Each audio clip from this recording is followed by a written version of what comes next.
కదా, చక్కగా వచ్చి పాటలు పాడుతున్నారు, కండవాక్యాలు చెప్తున్నారు, కథలు వింటున్నారు కదా.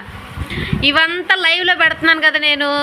అయితే లైవ్లో ఒక అన్న చూశాడు మిమ్మల్ని, 2-3 వారాల నుండి బాగా మిమ్మల్ని చూస్తున్నాడు. మీ బట్టి దేవుని బాగా స్తుతిస్తూ ఉన్నాడు. ఆయనకి చాలా సంతోషం వేసింది ఆ అన్నకి, మిమ్మల్ని చూసి ఇలా ఇంత హ్యాపీగా చక్కగా పిల్లలందరూ బాగా నేర్చుకుంటున్నారు దేవుని గురించి అని చెప్పి అన్న కొంత డబ్బులు వేసాడు మనకి. వేసి మీకు కొంత స్నాక్స్ ఇవ్వమని చెప్పి, ఏమి ఇవ్వాలి, స్నాక్స్ ఇవ్వమని చెప్పి అన్నయ్య మనకి కొంత డబ్బులు వేసాడు. సో అన్నయ్యకి థ్యాంక్స్ చెప్దామా ఫస్ట్. అన్న పేరు అఖిల్. ఆ అన్న హైదరాబాద్లో ఉంటాడు. ఎక్కడ ఉంటాడు, హైదరాబాద్. సో అందరూ ఒకేసారి అఖిల్ అన్న మాకు స్నాక్స్ ఇచ్చినందుకు థ్యాంక్ యూ అని చెప్తారా? ఓకే, అందరూ ఒకేసారి